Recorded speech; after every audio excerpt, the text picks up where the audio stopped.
The newly discovered section of the cave loomed before the team like a yawning, black wound in the earth. Its entrance, jagged and uneven, was a stark contrast to the more familiar paths they'd walked before. The air felt heavier here, charged with something inexplicable. The rumors of curses and hauntings that had brought the group to this place now hung over them like a storm cloud. John stood at the threshold, his flashlight cutting a path through the inky darkness. His seasoned voice broke the tense silence. "All right, team. Standard protocol. Mira, you're with me. Lawrence, take Andy and Anna. We stay in radio contact every 20 minutes. Mira adjusted her pack and cast a skeptical glance at the entrance. Local legends aside, let's remember, we're scientists. We're here to explore, not validate ghost stories." Lawrence didn't reply, his jaw tight as his eyes lingered on the dark expanse. Andy, the youngest of the group, practically buzzed with excitement, eager to prove himself. Anna, however, was already flipping through her notebook, fixated on deciphering the ancient carvings around the entrance. The first steps into the cave felt like crossing an invisible barrier. The atmosphere changed immediately, cooler, with a strange humidity that clung to their skin. John's boots crunched against the gravel floor. The sound echoed unervingly, as though the cave were alive and listening. "This place is incredible," Andy said, his voice too loud. His words bounced off the walls, the echoes twisting until they sounded more like whispers. Everyone froze, glancing at one another. "Just the acoustics," Mira said, though she sounded unsure. She tightened her grip on her flashlight. As they pressed deeper, the walls seemed to close in, narrowing and shifting subtly, as if the cave were breathing. Shadows danced on the walls, cast by their flashlights, but moving in ways that defied logic. The sound of dripping water was persistent but irregular, like the clicking of an invisible tongue. John stopped suddenly. "Do you feel that?" he asked. The others nodded. It wasn't the dampness or the chill. It was a sense of being watched. Anna squatted to inspect a strange carving, her fingers tracing a series of spirals that seemed to ripple faintly under her touch. "These symbols, they're alive," she whispered. Andy leaned closer, his excitement unshaken. "They're ancient, probably warnings. Or directions. Maybe a map." Lawrence's voice was sharp. "Maps lead to somewhere. Warnings don't." Anna didn't respond. Her hand lingered on the carvings, her lips moving as though she were silently speaking with them. Behind her, the shadows seemed to shift and writhe. Mira interrupted her trance. "Let's keep moving. We're not here to play archaeologists." The group continued, the passage growing narrower until they had to squeeze through one at a time. The walls pulsed faintly, as if in rhythm with their own racing hearts. Somewhere ahead, there was a faint noise, soft, rhythmic. A heartbeat? When they reached the first major chamber, they stopped, stunned. The space was vast, the ceiling lost in shadow. In the center was a pool of water, perfectly still, its surface reflecting the cavern like a black mirror. The sound of dripping water was louder here, though there was no visible source. John turned to the group. "We'll camp here for now. Take readings, collect samples, but don't wander off." As they began setting up, the sense of unease deepened. Lawrence kept glancing over his shoulder. Myra's hand lingered near her radio, and Anna's focus remained unervingly fixed on the walls. Andy, as usual, broke the silence. "You know, this place doesn't feel cursed to me. It feels alive." For a moment, no one responded. Then John, his voice unusually tense, replied, "Maybe it's both."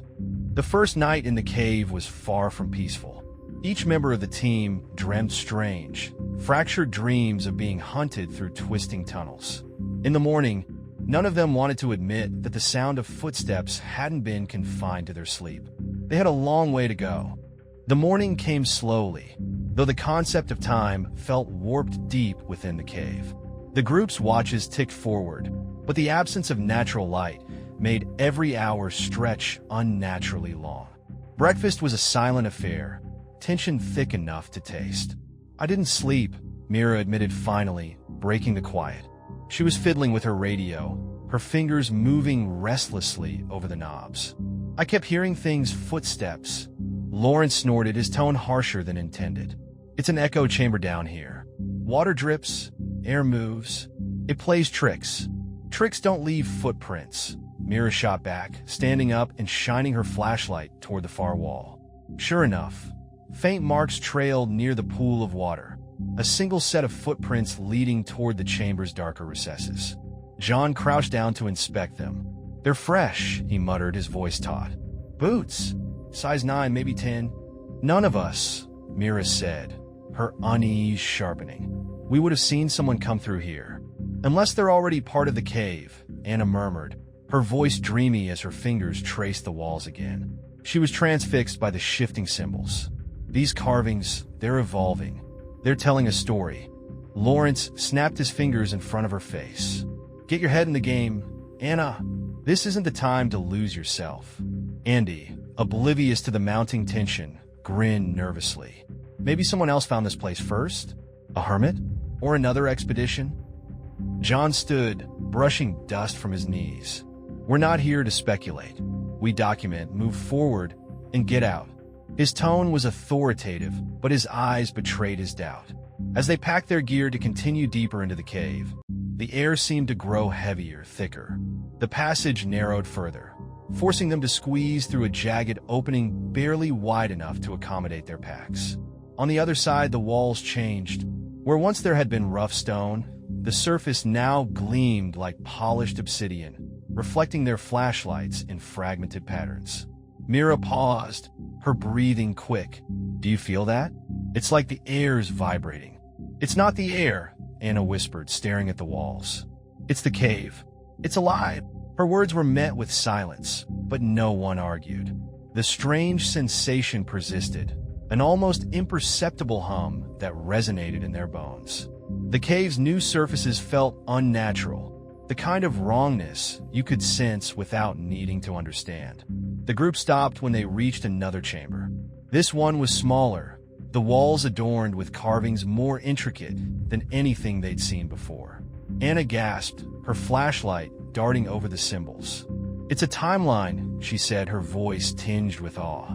These aren't just random etchings, they're events. See here? These figures, it's us.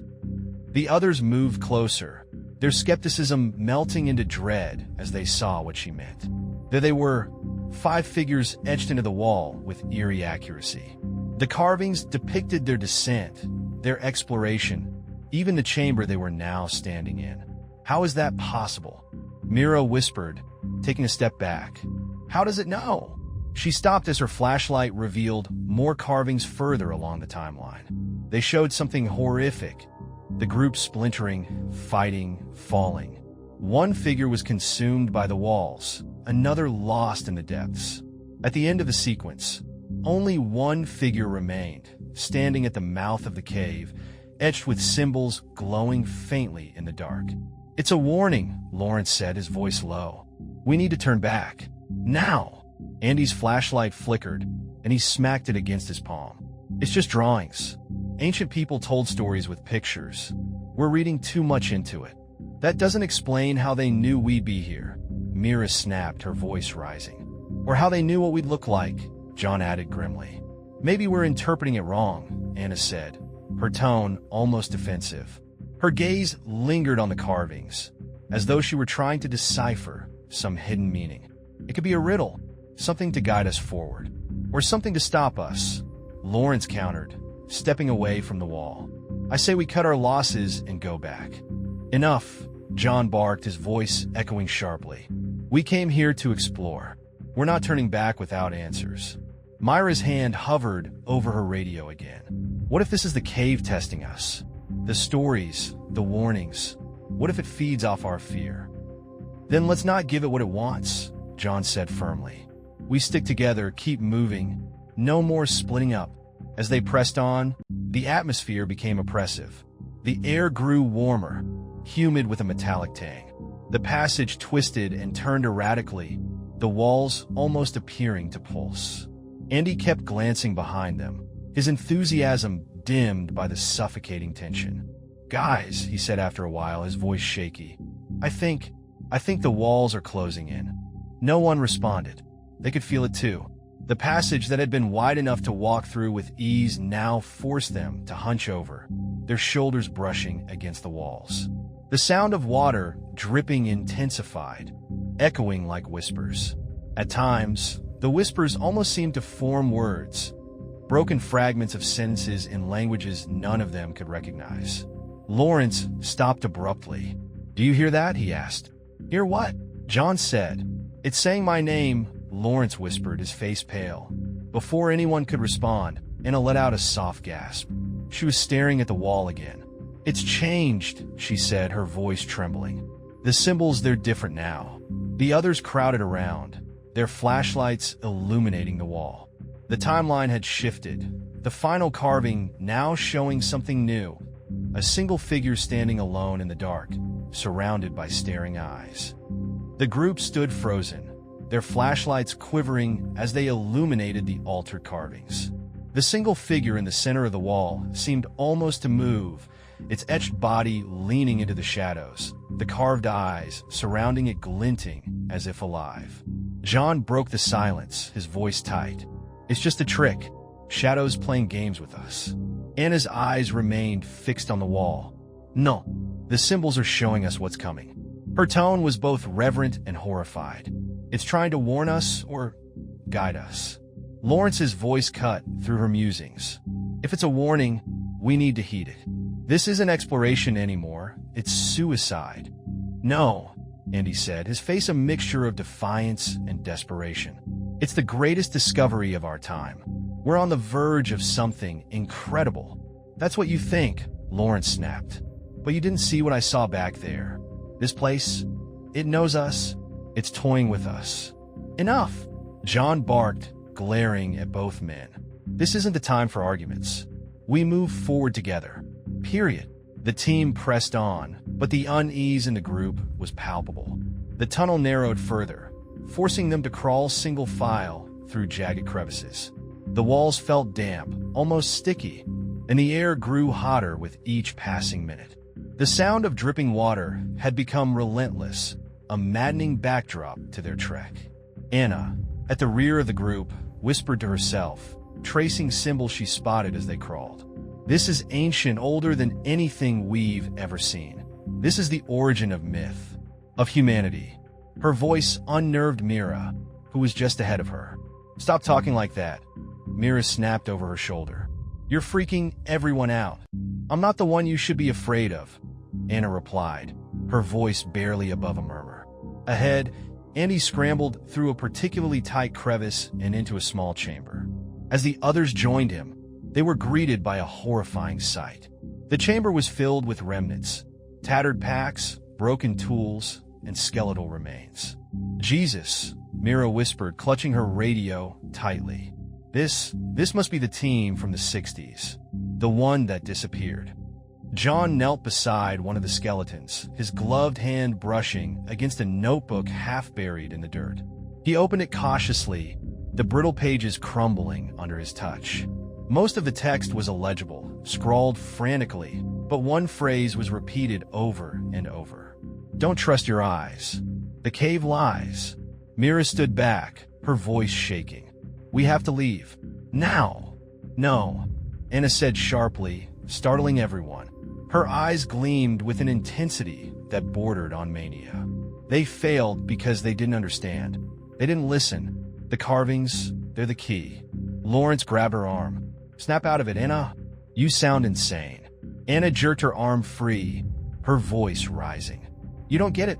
This isn't just a cave. It's a message. A test. And we're the ones who can unlock it." John stepped between them, his expression stern. "Both of you stop. We don't know what's going on here, but we won't figure it out if we tear each other apart." But the damage was done. The fractures in the group were deepening, and the cave seemed to sense it. The walls around them shimmered faintly, almost imperceptibly, as if responding to their discord. "I need a minute," Andy said abruptly, his voice tight. Before anyone could stop him, he ducked into a side tunnel and disappeared into the shadows. "Andy," John called after him, but there was no response. He cursed under his breath. "Damn it, we're not splitting up. Lawrence with me. Mira, stay with Anna."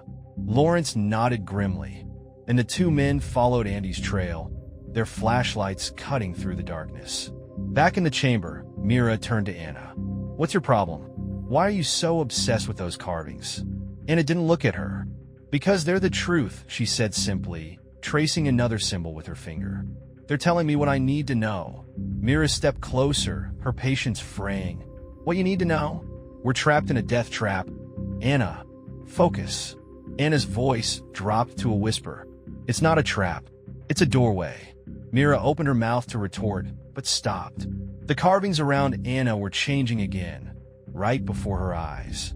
The spirals began to twist inward, forming shapes that resembled faces.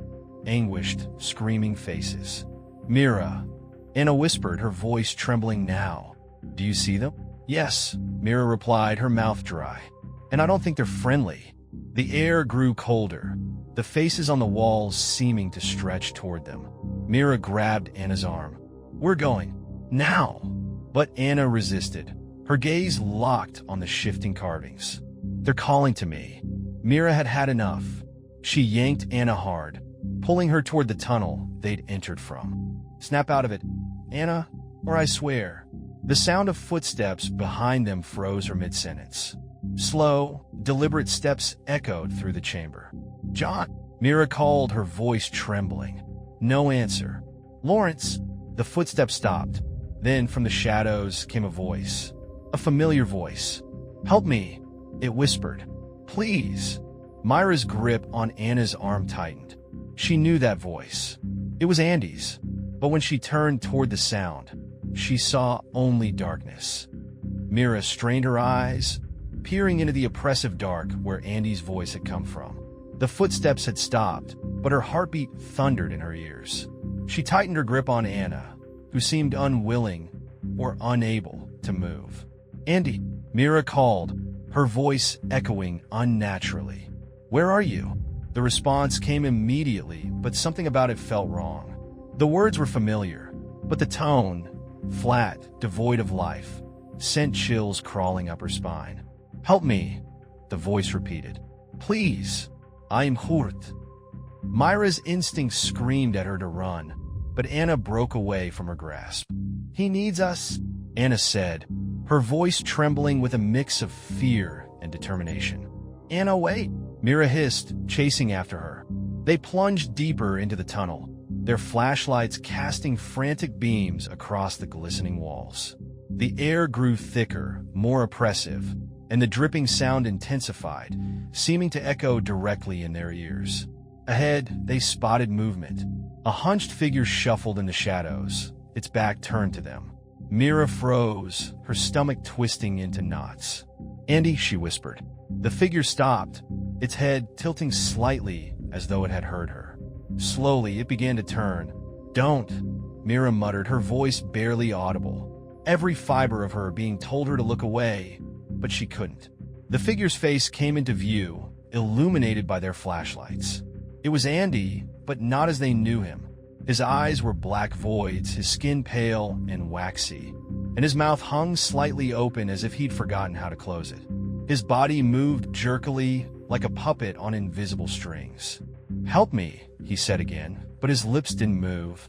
The voice echoed from all around them, reverberating off the walls. Anna stepped forward, her hand outstretched. "Andy, we're here. We'll get you out." "Anna, stop!" Mira yelled, grabbing her arm. But it was too late.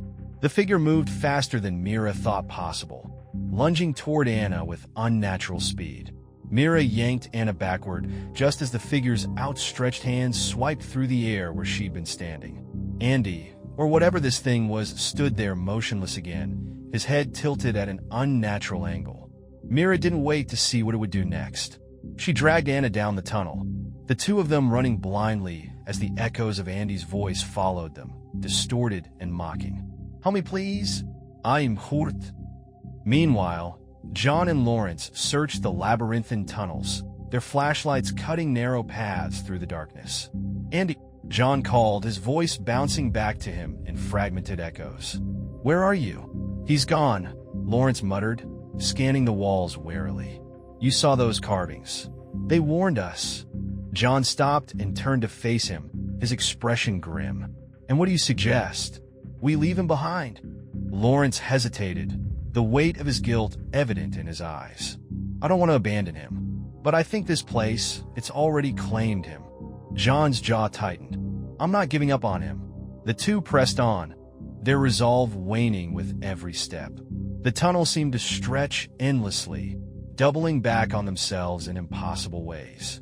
At one point, they found themselves in a chamber they were certain they'd passed an hour ago. "This can't be right," Lawrence muttered, his voice edged with panic. "We're going in circles." "Stay focused," John said, though his own composure was fraying. As they turned a corner, a faint sound reached their ears, a low, rhythmic tapping. It grew louder as they approached a small alcove. They found Andy, or what they thought was him. He was crouched on the ground, his back to them, drawing frantic symbols on the walls with trembling fingers. His flashlight lay forgotten beside him, its beam flickering weakly. "Andy," John said cautiously, stepping closer. "It's us. Are you okay?" Andy didn't respond. His hands moved faster, scratching the same spirals and shapes they'd seen earlier into the walls. Blood dripped from his fingers where the stone had worn his skin raw. Lawrence grabbed John's arm. "We shouldn't be here." John ignored him and stepped closer. "Andy," he said firmly, kneeling beside him. "Talk to me. What's going on?" Andy froze. Slowly, he turned his head to look at John. His face was gaunt, his eyes bloodshot. "It's not a cave," he whispered, his voice hoarse. "It's alive. It's inside me." John felt a chill run down his spine. "We're getting you out of here." Andy's lips curled into a faint, eerie smile. "You can't leave," he said. "It won't let you." Suddenly, the walls around them began to pulse, the smooth stone rippling like the surface of water. The symbols on the walls glowed faintly, casting a sickly light that made the chamber feel smaller. "John, we have to go," Lawrence shouted, pulling him to his feet. Andy let out a guttural laugh that didn't sound like his own. "It's watching you," he said, his voice echoing unnaturally. "It knows what you fear." John and Lawrence backed away as Andy's laughter grew louder, more distorted. The walls seemed to close in, the symbols twisting and shifting as though alive. "Run," Lawrence hissed, and they did. Back at the main chamber, Mira and Anna stumbled in, breathless and pale. John and Lawrence arrived moments later, their faces drawn with fear. "Andy's not Andy anymore," John said between gasps. Mira nodded grimly. "We saw him too, or something pretending to be him." Anna didn't say a word. Her eyes were fixed on the symbols that now adorned every wall of the chamber, glowing faintly. "It's testing us," she murmured almost to herself. "It wants to see who's worthy." "Worthy of what?" Lawrence snapped. Anna turned to him, her expression eerily calm. "To join it." The air in the chamber grew stifling as Anna's words settled over the group. A tense silence followed, broken only by the faint, rhythmic sound of the cave itself, like the deep, slow inhale and exhale of a slumbering beast. John tightened his grip on his flashlight. "No one's joining anything. We regroup, we backtrack, and we get the hell out of here." Anna shook her head, a faint smile playing on her lips. "There is no out. You've seen it, doors that vanish, paths that loop back on themselves. The cave is alive, and it doesn't want us to leave." Lawrence's frustration boiled over. He stepped forward, grabbing Anna by the shoulders. "Snap out of it. You're talking like you're part of this place." "I am," Anna said softly, her calm demeanor making Lawrence recoil. "We all are now." Mira stepped between them, pushing Lawrence back. "Enough. Fighting isn't going to solve anything." She turned to John. "What's the plan?" John scanned the chamber, the glowing symbols casting eerie shadows on their faces. His resolve wavered, but he forced himself to sound steady. "We follow the original path back. If the cave wants to play games, fine, we'll play. But we stick together, no matter what." Lawrence hesitated, then nodded. Mira glanced at Anna, who remained eerily composed. As they turned to leave, the walls around them began to shift. The once smooth stone rippled like flesh, narrowing the exit they had come through. John cursed under his breath. "Run!" he shouted. The group sprinted toward the shrinking passage, ducking and weaving as the walls closed in. The tunnel seemed to twist beneath their feet, the ground uneven and slick. The sound of breathing grew louder, accompanied by a low, guttural rumble that felt like laughter. They burst into a narrow corridor, the walls pressing close on either side. The air was damp and smelled metallic. The floor was slick with a liquid that reflected their flashlights in deep crimson hues. "Is that?" Mira started, her voice trailing off as she stared at the liquid pooling at their feet. It looked like blood, thick and viscous. Lawrence gritted his teeth. "I don't care what it is. Keep moving." The group pressed on, the corridor twisting unnaturally, leading them through impossible angles that made their heads spin. The walls pulsed faintly, their rhythm mirroring their racing hearts. Myra's breathing grew labored, and she clutched at her chest. "Stop!" she gasped, leaning against the wall. "I can't. Just give me a second." John hesitated but nodded. 2 minutes, tops. As they caught their breath, Myra's flashlight flickered. She banged it against her palm, but the beam remained weak. The dim light cast strange, distorted shadows on the walls, which seemed to quiver in response. "Do you feel that?"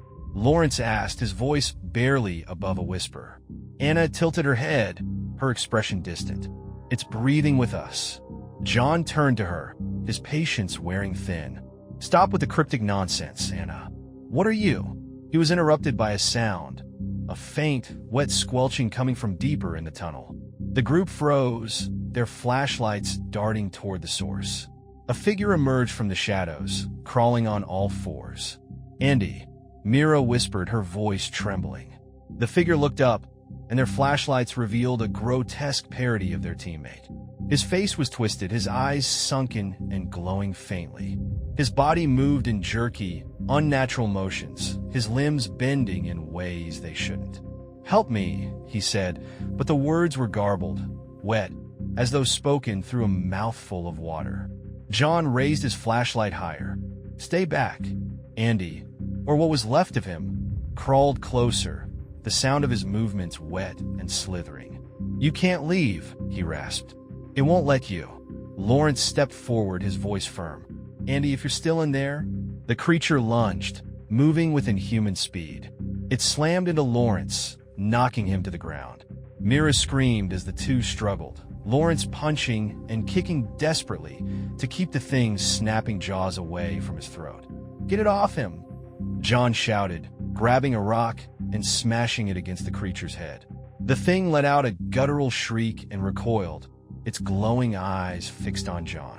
Lawrence scrambled to his feet, blood dripping from a deep gash on his arm. The creature hesitated, then skittered back into the darkness, its twisted form vanishing as quickly as it had appeared. "What the hell was that?" Mira demanded, her voice shaking. John helped Lawrence to his feet. "We don't have time to figure it out.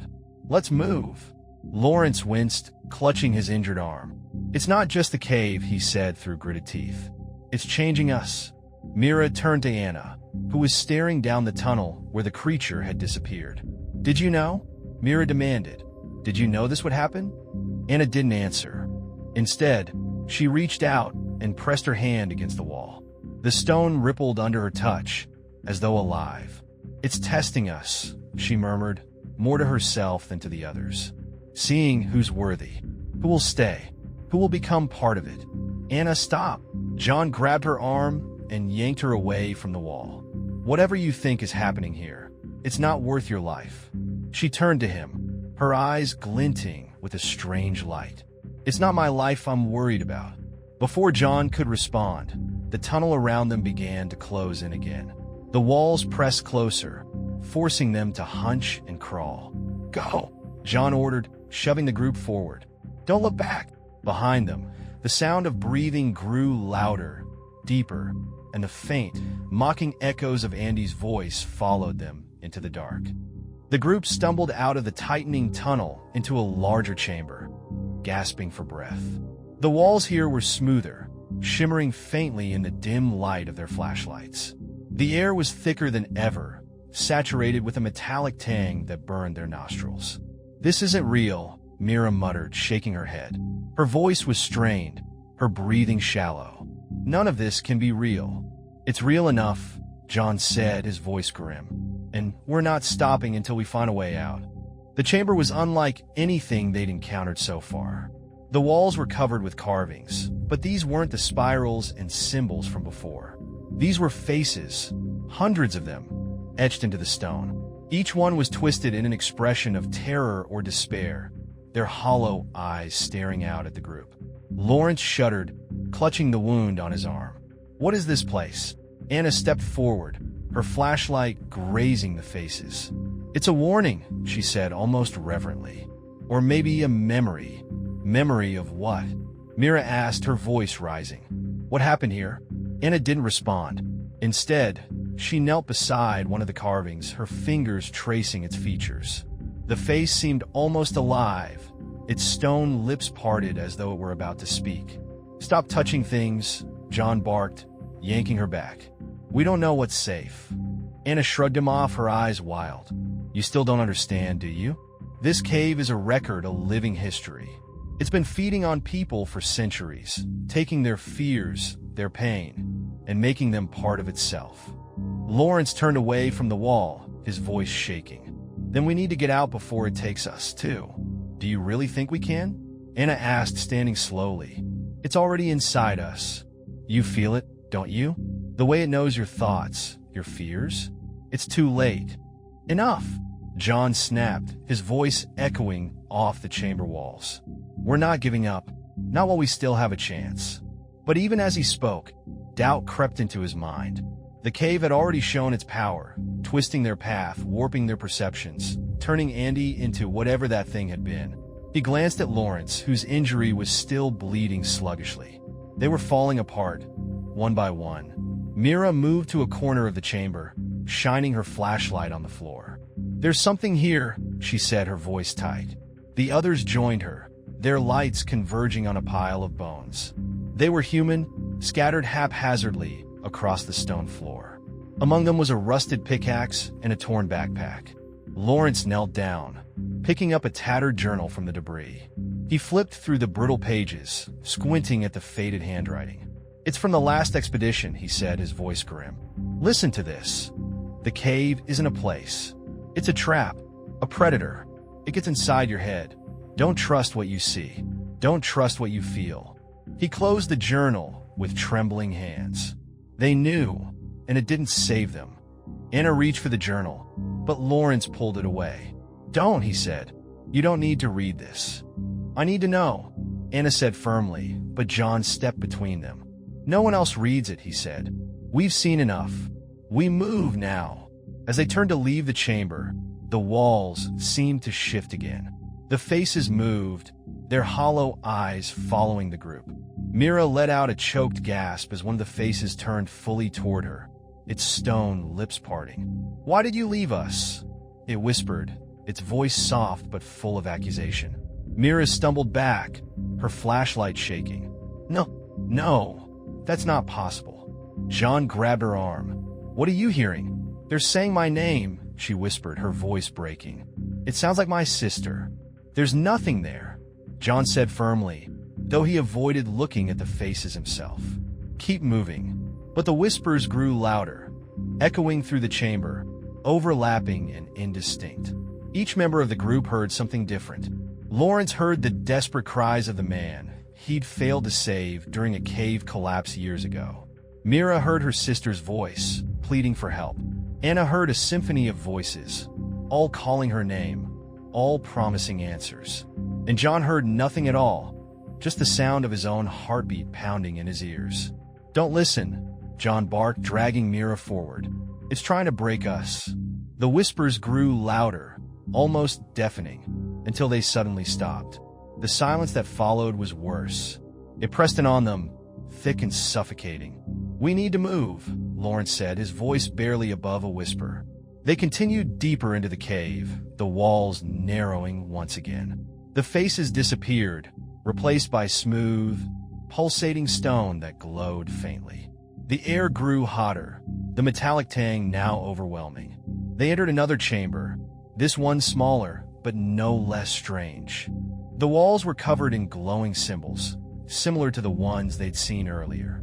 In the center of the room was a pedestal, carved from the same pulsating stone. On it rested a small, black object, its surface glistening like liquid. Anna stepped forward, drawn to it. "This is it," she whispered. "This is the heart." "What heart?" John demanded, grabbing her arm. "What are you talking about?" "The cave's heart," she said, her eyes wide. "It's alive, and this is its core. If we understand it, we can—" Before she could finish, the walls around them began to shudder violently. A deep, resonant sound filled the chamber, a sound that was neither human nor natural. The ground beneath their feet rippled like water, throwing them off balance. "We have to leave," Mira shouted, but Anna didn't move. Her eyes were locked on the black object, her hand reaching for it. "Don't touch it," John yelled, but it was too late. Anna's fingers brushed the surface, and the chamber exploded in light. Blinding light filled the chamber, searing through the darkness and leaving the group momentarily disoriented. The walls, once pulsing faintly, now glowed with an intensity that made their flesh crawl. The air vibrated with a low, resonant hum, a sound that seemed to come from the stone itself. John shielded his eyes, shouting over the noise. "Anna, what did you do?" Anna stood transfixed, her hand still resting on the black object atop the pedestal. Her eyes were wide and unfocused, her body trembling as though she were caught in the grip of something far greater than herself. "It's speaking to me," she murmured, her voice distant. "It's showing me everything, the beginning, the end." Mira grabbed her arm, yanking her back. "Anna, snap out of it. We need to move." But Anna didn't budge. Her eyes glowed faintly now, reflecting the symbols that danced across the walls. "You don't understand," she whispered. "The cave, it's alive because we're alive. It's feeding on us, but it's giving something in return. Knowledge. Power." Lawrence stepped forward, his voice sharp. "It's not giving you anything, it's taking everything. Let go before it takes you too." Anna finally turned to look at him, her face serene in a way that made Lawrence shiver. It's too late for that. The ground beneath them began to quake, the rippling stone throwing them off their feet. The pedestal cracked, and the black object sank into its surface, disappearing like a drop of water into a pool. The symbols on the walls flared brighter, the glowing lines twisting and morphing into grotesque shapes. "It's waking up," Mira said, her voice barely audible over the escalating hum. "We have to go," John barked, hauling Anna away from the pedestal. She didn't resist, but her expression remained eerily calm, her gaze locked on the shifting symbols. The group scrambled out of the chamber, the walls trembling violently, as if the cave itself were angry. The passage ahead seemed to stretch and twist unnaturally, the once solid ground shifting like liquid beneath their feet. "Stick together," John shouted, though the words felt hollow in the chaos. Lawrence stumbled, his injured arm hanging limp at his side. Mira grabbed him, pulling him forward. "Come on, don't stop." Behind them, a deep, guttural sound echoed through the cave. A low, resonant growl that felt less like a noise and more like a presence. The air grew heavier, every breath feeling like it carried the weight of 1,000 voices. As they ran, the tunnel split into 3 paths, each one identical in its eerie, glowing design. "Which way?" Mira demanded, panic creeping into her voice. John hesitated, his instincts warring with the impossibility of their surroundings. "Middle," he shouted finally. "We stick to the middle." The group darted into the center tunnel, the walls pressing closer with each step. The faint whispers returned, growing louder with each passing moment. They weren't incoherent this time. They were names. Their names. John, Mira, Lawrence, Anna. The voices overlapped, each one spoken in a tone that felt intimately familiar, yet utterly alien. "Don't listen," John yelled, but it was impossible to block them out. The whispers weren't just in their ears. They were in their heads, burrowing deep into their thoughts. Mira stumbled, clutching her ears. "Make it stop! Make it stop!" Lawrence grabbed her arm, dragging her forward. "Keep moving. Don't let it win." Anna, trailing behind them, stopped suddenly. Her eyes darted to the walls, which now rippled with the faces they'd seen before. Only now, the faces were clearer, more defined. And one of them was her own. "Anna!" John shouted, doubling back to grab her. "What are you doing?" She turned to him, her face pale but calm. "It's calling me," she said simply. "It wants me to stay." "You're not staying," John snapped, pulling her forward. "Whatever this thing is, it's not taking you." Anna didn't resist, but as John dragged her along, she whispered under her breath, "You can't save all of us." The tunnel opened into another chamber, this one vast and cavernous, the walls glowing with the same sickly light. In the center of the room, the floor dropped away into a deep pit from which a faint red glow emanated. The air was searing hot, and the hum was deafening now, a constant vibration that rattled their bones. Mira staggered to a stop, staring at the pit. "What is this?" "The heart," Anna said, her voice quiet but certain. "The true heart." Lawrence backed away, his face pale. "We can't be here. This is where it eats." As if in response, the walls of the chamber began to shift, bulging inward. The faces returned, their hollow eyes watching the group intently. The pit began to glow brighter, the heat rising in waves that made the air shimmer. John turned to the group, his voice urgent. "We need to find a way out. Now!" But Anna shook her head. "There's no way out. Not anymore." Mira stepped toward her, her patience finally snapping. "Stop saying that. We're getting out of here, whether you like it or not." Anna met her gaze, her expression unreadable. "I'm not stopping you, but I'm staying." Before anyone could react, the floor beneath them began to crack, thin fissures spreading outward from the pit. A deep rumble echoed through the chamber, and the faces on the walls opened their mouths in silent screams. "Run!" John shouted, grabbing Mira and Lawrence and pulling them toward a narrow passage on the far side of the room. Anna stayed where she was, her eyes locked on the glowing pit. The fissures widened, the ground shaking violently. As the others fled, she stepped closer to the edge, her silhouette framed by the pulsating red light. The cave's hum shifted, becoming almost pleased. And then Anna smiled. The ground gave way beneath their feet as the tremors grew more violent, the cracks spidering outward and splitting the chamber into jagged, uneven fragments. John, Mira, and Lawrence stumbled and clawed their way toward the narrow passage, the red glow from the pit casting monstrous shadows on the walls. "Anna!" John shouted over the deafening hum. He turned, his flashlight catching her still form as she stood at the edge of the pit, staring down into its depths. "Anna, get back! The whole place is collapsing." But Anna didn't move. Her face was serene, almost peaceful, as the glow from the pit seemed to pull her in. "It's beautiful," she whispered, her voice barely audible above the chaos. "It's everything." "Anna!" Mira screamed, but the cave had already decided. The ground beneath Anna's feet crumbled, and she disappeared into the pit. Mira lunged forward, but John grabbed her arm, pulling her back just as the edge of the floor collapsed into the chasm. The red light flared brighter for a moment, as though the cave were exhaling in satisfaction, and then dimmed. "She's gone," Lawrence said, his voice hollow. John tightened his grip on Mira, forcing her to focus. "We can't help her now. We have to move." Mira hesitated, tears streaming down her face, but she nodded. Together, the three of them scrambled into the passage, the sound of the cave's shifting walls and collapsing floors echoing behind them. The tunnel was narrower than any they'd encountered before, forcing them to crawl on hands and knees. The stone beneath them was slick and warm, pulsing faintly as though alive. The walls seemed to close in with every movement, pressing against their shoulders and backs. Lawrence groaned, his injured arm dragging uselessly at his side. The blood from his wound had slowed, but his skin was pale, and his breathing was labored. "I don't think I can keep going," he muttered.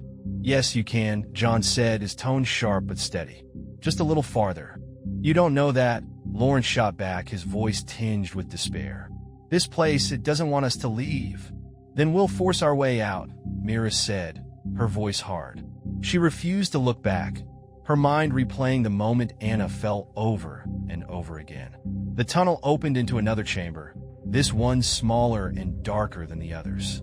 The walls here were smooth and reflective, creating distorted images of the group as their flashlights swept across them.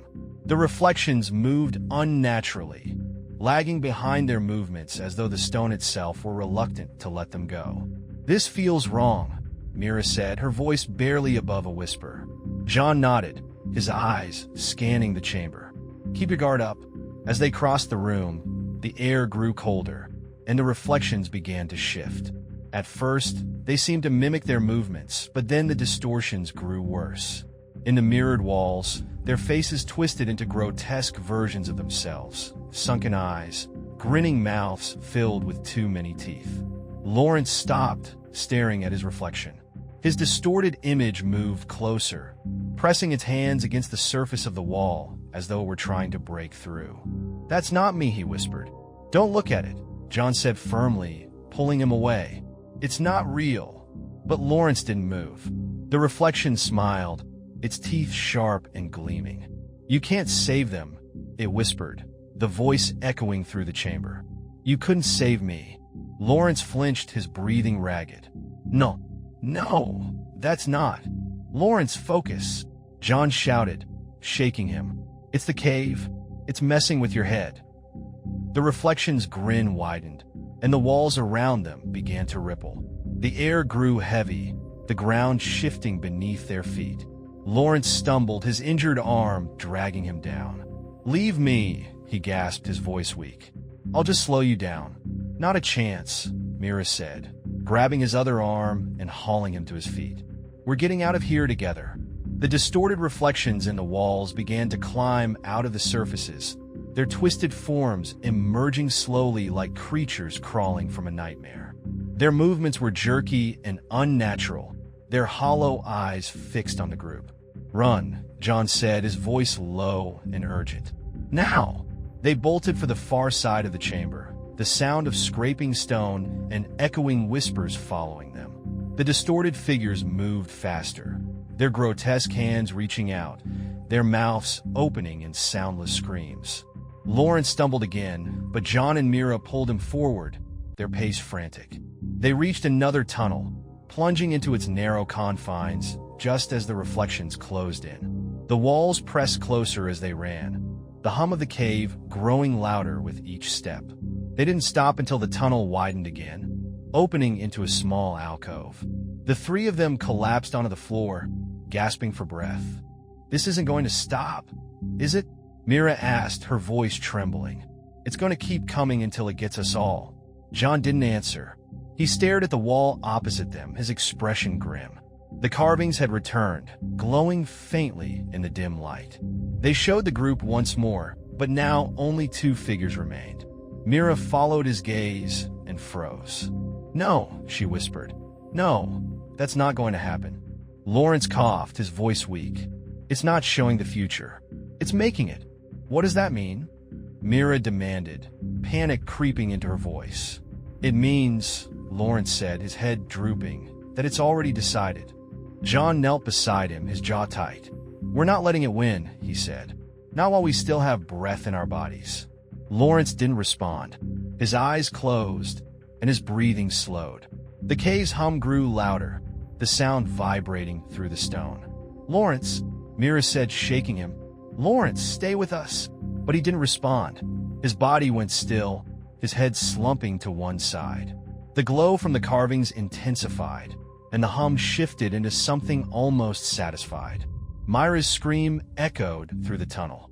Lawrence's lifeless body slumped against the wall, his face pale and slack. Mira clutched his hand, shaking him violently. No. "Lawrence, wake up!" Her voice cracked as tears spilled down her cheeks. John knelt beside her, his hand trembling as he checked for a pulse. "He's gone," he said, his voice heavy with resignation. "No," Mira shouted, shoving him away. "We're not leaving him here. We can save him." There has to be a way. There isn't, John said firmly, though his voice shook. The cave took him. Myra's sobs filled the space. Her head bowed over Lawrence's body. John placed a hand on her shoulder, but she shrugged it off, her anger bubbling to the surface. This is your fault, she spat, glaring at him. You let us here. You made us stay. John's face hardened. You think I don't know that? You think I don't blame myself for every second we've been trapped in this nightmare? But blaming me won't bring him back. The tension between them was palpable, the cave seeming to revel in their despair. The hum in the air grew louder, a deep, resonant vibration that felt like mocking laughter. John stood, his flashlight scanning the walls. The carvings had changed again. The two remaining figures, himself and Mira, were depicted near the edge of a pit, their hands stretched towards something above. Behind them, a third figure loomed, its form twisted and monstrous. Mira saw the carving and let out a shaky breath. It's not over, is it? John shook his head. No, but if we don't keep moving, it will be. Reluctantly, Mira rose to her feet, her eyes lingering on Lawrence's body. We can't just leave him. We don't have a choice, John said, his voice hollow. The cave won't let us grieve. With a final, trembling breath, Mira turned away from Lawrence, her fists clenched. Let's go. They left the alcove, the tunnel ahead narrowing into a jagged path. The walls pulsed faintly, their rhythm now matching the steady beat of the hum. Each step felt heavier than the last, the air pressing down on them like a weight. Do you feel it? Mira asked after a while, her voice barely above a whisper. Feel what? John replied, his eyes scanning the path ahead. The cave, she said. It's watching us. It knows we're close. John didn't respond. He felt it too, the oppressive presence, the sensation of being judged. The tunnel twisted and turned, leading them deeper into the earth, until it opened into another chamber. This one was unlike anything they'd seen before. The walls were smooth and glistening, reflecting their flashlights in distorted, rippling patterns. In the center of the room was a massive, pulsating structure. Flesh-like and alive, its surface veined with glowing lines of red and gold. It looked like a heart, but it beat with an irregular, menacing rhythm. Mira stared at it, her face pale. Is that the heart of the cave? John said grimly.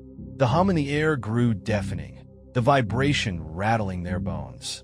The walls seemed to close in, and the ground beneath their feet rippled like water. John stepped forward, his eyes locked on the pulsating mass. This is it. This is what's been controlling everything. What do we do? Mira asked, her voice shaking. John hesitated, his mind racing. Destroy it, he said finally. If we can stop it, maybe we can stop the cave.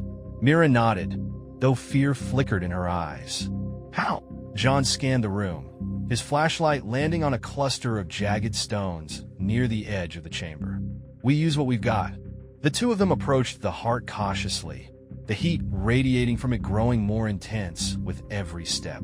The hum was almost unbearable now, each beat reverberating through their skulls. John picked up one of the stones, its surface sharp and jagged. He glanced at Mira, who nodded, clutching a similar rock in her trembling hands. On three, John said, his voice strained. 1, 2. Before he could say 3, the heart pulsed violently, a shockwave knocking them off their feet. The walls trembled, and the ground split open beneath them, revealing glowing veins that ran deep into the earth. From the shadows, a figure emerged, a grotesque, towering form that seemed to be part of the cave itself. Its body was a mass of stone and flesh, its hollow eyes glowing faintly. It moved with a slow, deliberate gait, its presence filling the chamber with dread. Mira scrambled to her feet, backing away. What is that? John didn't answer. He tightened his grip on the stone, his jaw set. It's not stopping us, he said through gritted teeth. The creature let out a guttural sound, its voice a deep, resonant growl that echoed through the chamber. It raised a massive, claw-like hand and swung it toward them. John pushed Mira out of the way, the creature's strike narrowly missing them both. Go, he shouted. I'll hold it off," Mira cried, but John was already charging at the creature, his stone raised high. The creature turned to face him, its glowing eyes locking onto his. "Get to the heart," John yelled, his voice desperate. "Destroy it." Mira hesitated, tears streaming down her face, but she obeyed. She sprinted toward the pulsating mass, her heart pounding. The heat was unbearable, the vibrations threatening to knock her off balance, but she kept going. Behind her, she heard John's shouts and the creature's guttural roars. She didn't look back. When she reached the heart, she raised the stone above her head, her hands trembling. The glow from the heart intensified, blinding her. For a moment, she froze, the weight of the moment crushing her. Then, with a scream, she brought the stone down. Myra's scream echoed through the chamber as the jagged stone in her hand slammed into the heart of the cave. The fleshy surface gave way with a sickening crunch, a burst of thick, glowing liquid spraying out and soaking her arms. The pulsating mass quivered violently, its rhythmic beating faltering. The cave reacted immediately. The walls trembled as if in pain, the hum escalating into a deafening roar that vibrated through every inch of stone. The ground beneath Mira cracked, sending fissures racing outward. The air was thick with heat and the coppery tang of the heart's ichor. Behind her, John grappled with the creature, his movements desperate and frenzied. The monstrous being roared in anguish as the heart weakened, its movements becoming slower, more erratic. "Mira, keep going," John shouted, his voice strained. "It's working." Mira raised the stone again, her arms shaking from exhaustion and fear. She slammed it down once more, and the heart split further, its glowing veins dimming as the liquid within spilled out in great, steaming pools. The creature let out a guttural wail, its massive form collapsing to its knees. It clawed at the air, its hollow eyes fixed on Mira. "Mira!" John yelled. "Finish it, now!" Summoning every ounce of strength she had left, Mira raised the stone one final time and drove it into the center of the heart. The impact sent a shockwave through the chamber, throwing her backward. She hit the ground hard, the breath knocked out of her. The heart gave a final, shuddering pulse, and then it stopped. The glow from the walls faded, leaving only the dim beams of their flashlights to illuminate the chamber. The hum that had filled the air since they entered the cave disappeared, replaced by an eerie, oppressive silence. The creature let out a low, mournful sound, its massive body crumbling into dust. John staggered back, panting heavily, his clothes torn and bloodied. "It's over," he said, his voice barely above a whisper. Mira pushed herself to her feet, her entire body trembling. She looked at the heart, now a deflated, lifeless mass. "Did we stop it?" Before John could answer, the ground beneath them began to shake again, harder this time. The walls groaned, chunks of stone breaking loose and crashing to the floor. "The cave's collapsing," John shouted. "We have to move." Mira didn't need to be told twice. The two of them bolted for the nearest tunnel, their flashlights bouncing wildly as the chamber fell apart around them. The path ahead twisted and shifted, but for the first time, it didn't seem to fight them. "It's letting us go," Mira said breathlessly, her voice filled with a mix of hope and terror. "Let's not question it," John replied, grabbing her arm and pulling her forward. The tunnel narrowed, forcing them to crawl on hands and knees as the quaking grew more intense. The air was thick with dust, making it hard to breathe. But ahead, a faint glow appeared, a cool, natural light that filled them with a desperate hope. "The exit!" Mira cried, her voice cracking. They scrambled toward the light, their bodies bruised and battered, their lungs burning. The tunnel opened into a jagged crack in the earth, and beyond it was the outside world, a sky painted in soft hues of dawn. John climbed out first, turning back to help Mira as she crawled through the narrow opening. Together, they collapsed onto the ground, gasping for air. For a moment, neither of them spoke. The sunlight was warm on their faces, a stark contrast to the cold, oppressive darkness they'd left behind. The cave behind them groaned one last time, the entrance collapsing in on itself with a final, deafening crash. "It's done," Mira whispered, her voice shaky. "It's really done." John nodded, but his expression was grim. "We're out, but at what cost?" They sat in silence, the memories of what they'd endured weighing heavily on them. Anna was gone. Lawrence was gone. And Andy. Mira looked at John, her eyes filled with tears. "Did we win?" John didn't answer. Instead, he stared at his hands, his brow furrowing. Mira followed his gaze and froze. On his forearms, faint lines began to appear, glowing softly in the dim light. They twisted and curled into familiar shapes, the spirals, the symbols from the cave. "No," Mira whispered, her voice trembling. John looked at her, his face pale. "Check your arms." Mira rolled up her sleeves with shaking hands, her breath catching in her throat as the same glowing symbols began to appear on her skin. They pulsed faintly, in time with her heartbeat. The silence around them was broken by a soft, familiar sound, a hum. Faint and distant, but unmistakable. It came from within them. Mira clutched her arms, her eyes wide with horror. "It's not over." John didn't respond. He stared at the collapsed cave, his face etched with fear and resignation. In his mind, a voice whispered, soft and insistent, "You are part of me now." The whisper echoed in Myra's mind too, a haunting reminder that the cave had not let them go entirely. They had escaped, but they had brought a piece of it with them. As the sun rose higher, its warmth doing little to chase away the cold dread settling in their chests, the two of them sat in silence, knowing their nightmare was far from over.